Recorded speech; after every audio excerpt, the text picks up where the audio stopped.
Hello, Poke people, and welcome to Chew News. I'm one of your hosts, Dee Brady, And I'm Teichichu.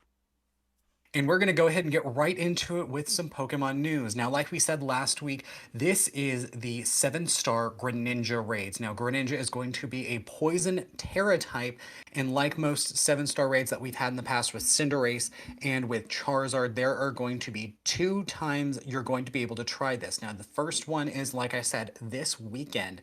It is going to run from January 27th, that is Friday, through Sunday, January 29th. And then again, you'll have the chance to get the Poison Terra Greninja from February 10th through February 12th. Now, in between, we'll have another Terra Raid event going on, but there are several kind of counters that you can look up on YouTube. We even discussed some last week that we were possibly thinking about bringing into the game just because these 7-star raids are no joke. They really are very difficult and will more than likely take a couple of times to get used to or even take down. So before then, I know a few of the things that I've seen floating around are Tinkaton with the Steel Terra type, definitely as like a screen setter, and then Heavy Hitter with Gigaton Hammer. I think that's a very good option. But there are some others, like I said, we'll try and find some videos to link in the description below of how best to counter this so you can get yourself a Poison Terra Greninja. Now, with that news out of the way, we're going to be flowing right along to Tay's merchandise. Take it away, Tay. All right, on the Pokemon Center this previous week, we have seen there are these Comfy Friends, I believe that they're called. Part of the Comfy set that Pokemon Center likes to do. Now, these plushes, they are Vaporeon, Jolteon, and Vaporeon and Flareon. Sorry, I blinked out there for a second. Now, I do own a few of these myself. They're pretty good size for the price. They're $35.99 and they're about 17.5 inches. I'm very much a texture type person, so if you really like soft plushes, these are the ones really to go with because they're very, very soft. They've made a Toxel in the past, Bidoof, Dedenne, and I love the fabric that they use for these plushes. And $35.99 is definitely not bad for, you almost have an over foot plush, foot and a half, and they're really soft. And the material, I'm sure, is not cheap. So I would get them while you can because they do tend to sell out.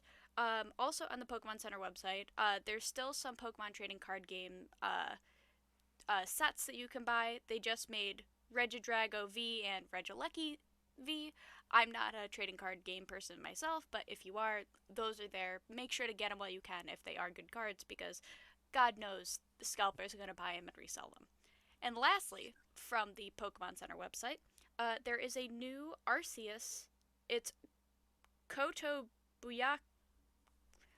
I butchered that. It's fine. Arceus figure for $200, and I looked up the size of it. It is about a foot tall, not even. It's about 11 inches. Um, so if you're into that, if you just want to praise Arceus with everything you got, please feel free. Not for me. If anything, out of what's been out, I might get a Flareon, the comfy Flareon. And we still have not seen anything about setting cuties.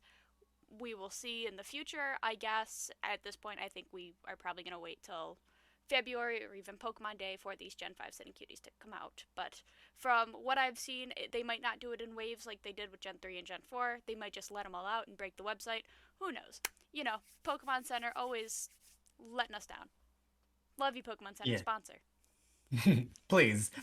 Praise be to Arceus and Helix.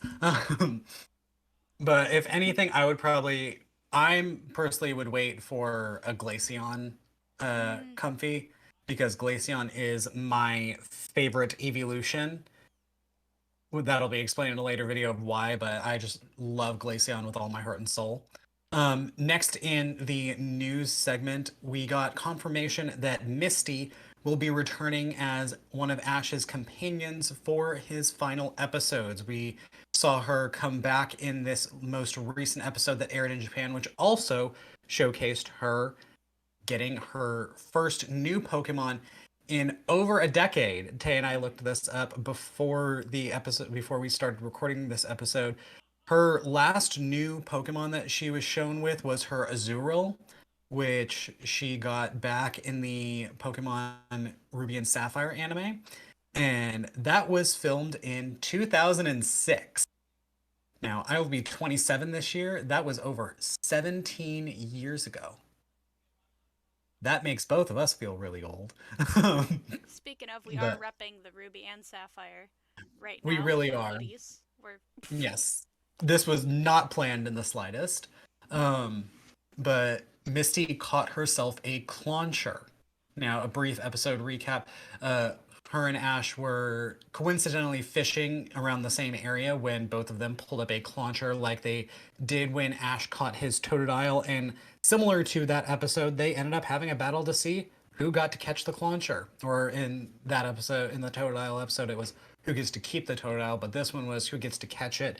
And we saw something that I had actually been hoping for, but not fully because we'll discuss this in the opinions video. But Ash's Corphish has learned two new moves in Metal Claw and Aqua Jet, and Misty's Politoed has learned four new moves in Hydro Pump.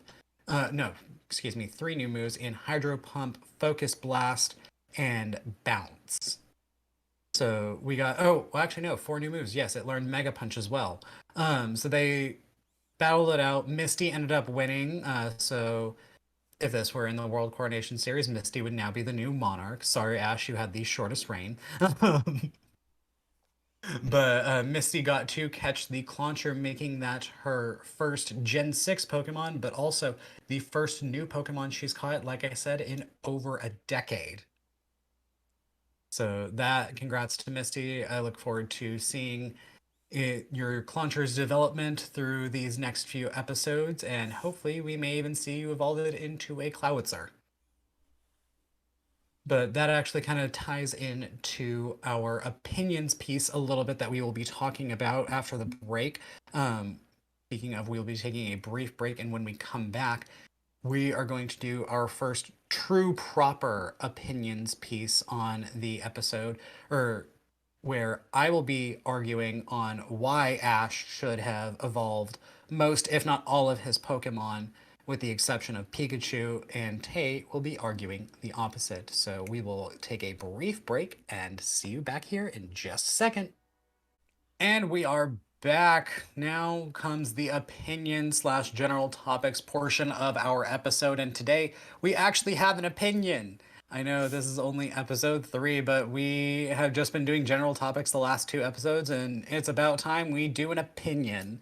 So this week's opinion is Ash's Pokemon. Should they evolve or not? I'm going to start this off with Pikachu should not evolve, obviously, but with that, like his other Pokemon like Bulbasaur, Squirtle, all those Pokemon that haven't evolved or have only evolved once and not into their final forms, I believe, especially now since Ash is the world monarch, he should evolve them because a lot of arguments that people are saying are, oh, his Pokemon like Totodile, if they evolved into Feraligatr, they would lose their personality. Same with Rowlet, it wouldn't be as like lazy or cute. And well, with Pokemon like Rowlet, yes, he wouldn't fit in Ash's backpack anymore.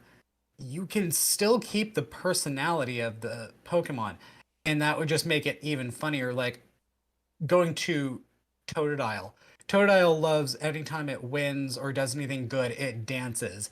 Now just imagine a big, scary alligator dancing whenever it does something good. That is hysterical. I think that would be adorable. And I think, like I said, what could be done with these next few and final episodes with Ash, unfortunately, I don't think they're going to do it. But what could be done with these episodes is giving him the opportunity to evolve his Pokemon that haven't evolved. Like we saw in the first episode where they showcased Latias, he had Buizel with him. That I think would have been a good time to try and like work some evolution method in, even if it's just, hey, Buizel evolved. Buizel evolved. Woo, we're he's the monarch now. Like it's no longer a super special thing. Like it's just his Pokemon are getting strong like him. And like in the episode with Misty, his Pokemon are getting strong because they're learning new moves, like his Corphish learning Metal Claw and Aqua Jet. It's still, in my opinion, it should have evolved into what would have paralleled the Totodile episode even more is during that episode, Misty used her Politoed, which in the original Totodile episode, she used her Poliwag and it evolved into Poliwhirl. And that's why she was okay with Ash taking Totodile because she's like, hey, why do want a Totodile that does what it wants when I have a Poliwhirl that evolved just for me? Ash's Corphish only needs to evolve once. And so in the middle of the battle, it could have evolved into Crawdaunt, and he'd been like, "Oh, cool! I've got this new Crawdaunt. I would have liked to have had the Clauncher, but like, I still ended up getting a new Pokemon." I think that was perfectly set up for an evolution, and it was a missed opportunity. So that is my case for why his Pokemon should evolve. Just because, like I said, you can keep their personalities, just make them a bit stronger. I will agree with that. I will agree that, like, especially even with like Gibble, if Gibble were to turn into Garchomp, still bite Ash's head, I think it That would be would be funny. so funny. I think it That would would, be so yeah, funny. I think it would be really good for comedic. But you also have to think. Now we're going back to Gen 1 with what I'm talking about. One of Ash's Pokemon that did evolve, uh, Charmander, right? Now Charmander evolved into Charmeleon. You can also argue his Primeape too. Yeah, I'm not saying it's the first one, but it's, you know, it when Charmander evolved into both Charmeleon and then Charmeleon into Charizard, and this is a conspiracy theory that I'm pretty sure a lot of people know. Um, it turned very rude and it hurt Ash, and you could kind of see Ash's, I don't want to say resentment, but kind of having a negative attitude towards Charizard because Charizard turned lazy, and the other Pokemon such as Bulbasaur and Squirtle saw exactly what was happening with Charizard. And it's not Charizard's fault. Charizard evolved, you know. And maybe that's on Ash for not training him the best, but the thing is that when you're a child and you see that, you go, I don't want to do that because I don't want my trainer to do that to me when I evolve. So I think that especially Bulbasaur and Squirtle didn't evolve so that they could stay to get Ash's kindness because they saw the way that Charizard turned into and they don't want to turn into that. So I think that that's, and I think also Ash saw that, and that's why he never forces his Pokemon to evolve, because as we saw with Pikachu, Pikachu didn't want to evolve, and Ash doesn't want to force that onto his Pokemon, which I think is a good parent. Yes. And I think that while I do agree that you can definitely evolve some Pokemon, and some Pokemon did deserve to be evolved, it doesn't necessarily need to happen because differently from the game to, I mean, who knows in the Pokemon world? What if their stats don't go up like they do in the game? Like, it's not a robot thing. What if they just physically train to get stronger? They don't need to evolve into this new thing. I mean, that could be the argument too, is how close is the Pokemon world to the actual game where you can see stats? Or can you just, like humans do, if you just keep running, your endurance gets better, you get faster, and you can dodge quicker, your evasion's up instead of having to do sand attack. All these things come into play, and I think that Ash's Pokemon just want to keep their adolescence. Kind of like how Ash is. Yes, but to a little retittle the rebuttal a little bit. Bulbasaur and Squirtle also saw Butterfree evolve, and Butterfree still listened to Ash and wasn't rude. Yes, Butterfree did end up leaving, but that was again Ash gave Butterfree the choice. Like he gives his Pokemon the choice to evolve or not. He gave Butterfree the choice to leave. That's true. I won't argue with that. Same with Primeape. Like Primeape, yes, it evolved and didn't end up listening to Ash, but it did eventually start listening to him, and he also gave him the option, hey, do you want to stay and be a P1 like champion, even though it already was, and he got swindled out of a Primeape. Um, but that's tea for another time. But bouncing off of what you said, like he offers his Pokemon the chance to evolve. Yes. I'm not saying like they should have evolved in all of their generations. Like his Cyndaquil evolved in Diamond and Pearl into Quilava. Mhm. Granted, that was to promote Heart Gold, Soul Silver, Mhm. but it still evolved in a later episode, and I feel like that just could have been like they're all like, "Hey, we see you've matured, we've matured. I think it's time that we mature enough to evolution." Yeah, but what if they don't evolve so that it can show Ash that he's still a kid at heart? We've got like 9 more episodes. Ash is not going to be a kid forever. Well, they could. You know, he could, he very well could, but there are, like we've discussed in the first episode, rumors of the new protagonist being Ash's child. That's true. You're not wrong, but I'm just saying, if Bulbasaur were to evolve into Venusaur, I'd be pretty upset. I mean, just think Bulbasaur had then took on the role of the ambassador between grass and water type Pokemon. Now, why water type Pokemon, I do not know, because Bulbasaur is not a water type. It would have made more sense for He can grass be and whatever he poison. wants to be. He can be whatever he wants to be, but they're like, he's the perfect ambassador for like grass and water type Pokemon. And it's just like, but why? But why? Because he can beat the crap out of them if they don't do what he asks. Probably. And Probably grass, why. because poison. Yeah. But also, a lot of the grass types in Gen 1 are also poison. Ah, that's a good point. But either way, like, he could be, like, we've seen multiple times a Venusaur in the anime is able to use more than just 2 vines. Mm-hmm. So if he evolved into Venusaur, he could handle a lot more Pokemon in the Oak Ranch I guess. than just use 2 vines to stop people. And plus, like if Heracross tried to go and suck on the nectar like he does Bulbasaur, he could trap him in the flower and be like, "Boy, if you don't." I'm just saying, I think the Ash's Pokemon are perfectly good without it. Down Oh below, yeah, they're let us iconic, know. but I just think, yeah, his Pokemon. We're not saying his Pokemon are not iconic, No, absolutely not. but I'm just saying like they would have been really cool, and I think especially because speaking of Gen 1, Charizard gets so much love And hate. and hate, but we see Charizard, especially by the Pokemon Company, get so much Oh, yeah. love. I feel 100%. that if Ash were to have had a Venusaur and a Blastoise, Hmm. that would have kind of just leveled the playing field a bit. Yeah. Yeah, that's possible. That's a good point. But I love Bulbasaur.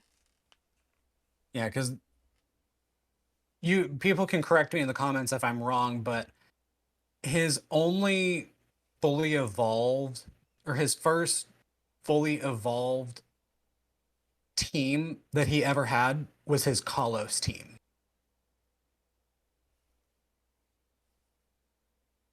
Because we can't count Hoenn because he still had Corphish. Mm-hmm. We Who can't were we count have? Sinnoh. We can't count Sinnoh because he had Buizel and Gibble. He And had. then Gen 5 was basically a soft reset of Kanto, so he had like a mix of fully evolved and not fully evolved Pokemon. In Kalos, that was the first time he Greninja, Talonflame, he stuck to Goodra, catching just 6 Pokemon. He had Pikachu, Greninja, Gudra, Talonflame, Talonflame, Hawlucha, and Noivern. and Noivern. Yeah, he had a team of 6 fully evolved Pokemon, almost fully evolved. And like I said, like it's a caveat because Pikachu will never evolve. What Pokemon did he have in Gen 4 that was fully evolved? In Gen 4, he had Torterra, Infernape, Staraptor, and that's it, I think. And Gliscor.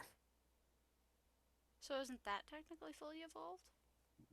because I'm talking like a main team that he Oh, yeah. uses. That's I'm fair. talking a main team because he still rotated between Gliscor and Gibble. And even then, Buizel was a Oh, I forgot mainstay on about the Gibble. team. Yeah, even then, Buizel was a mainstay on the team, so that kind of threw that out the window. Yeah, that's fair. Well, let us know down in the comments what you guys Yeah, think. Are you Team D or Team Tay? yeah. Are you team is Ash's Pokemon should evolve? And if so, should they have evolved in their initial run through, or should they stay the way that they are? Or should they magically evolve now? Or yeah, or should they just be like, hey, we're at the end of the anime, like let's evolve all his Pokemon? Such a cop out, but I can see it. Yes, but now we are going to take one more break, and when we come back, we are going to discuss our silly little question. Which Tay, what is our silly little question?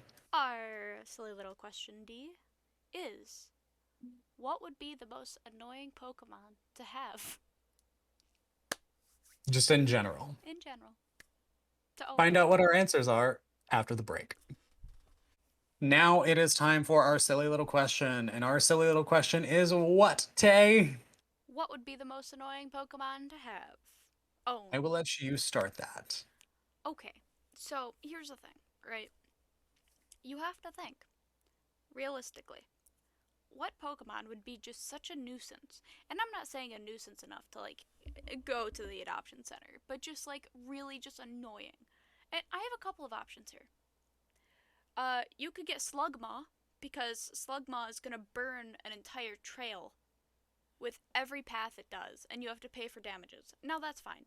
Or you could go the Alcremie path, where it's a little cream path, just a mess, always a mess. So if you don't like messes, those. But then I got to thinking, wouldn't it be just such a nuisance if you were to have a Drifloon and then have a random kid just be in the sky with your Drifloon? Wouldn't that just be a nuisance? It would be so annoying. Like, oh no, Drifloon stole another child. I Like, mean, even the Pokedex says it's like it likes to try and steal children, but often not. It gets taken by the child. yeah, but like, that would So be you have to annoying worry about too. like, oh crap, which child took my Drifblim Yeah, or Drifloon?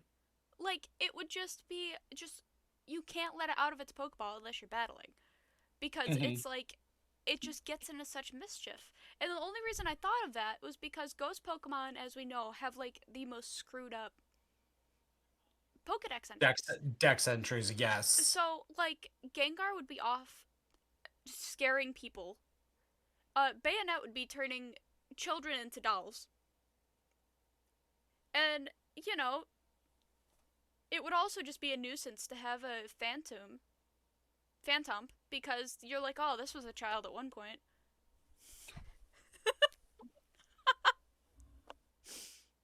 So my answer is Drifloon, but really ghost Pokemon in general, because they get up in the mischief, and then I'm sure that in the Pokemon world, you're the one that has to pay for it. But I think Yeah. Drifloon's probably the funniest answer. That or Mimikyu, because a child tries to peek under the thing and just dies. And then they're dead. Clearly, I'm not a fan of kids yet. I want them one Yeah, day. that like there needs to be a lot of like precautions if Pokemon actually existed. 100%. So I actually just thought I originally came into this with just one answer, but then immediately thought of a second answer. So I will also have two answers. Mm-hmm, The mm-hmm. first one is based a little bit on the anime, and that is Jigglypuff.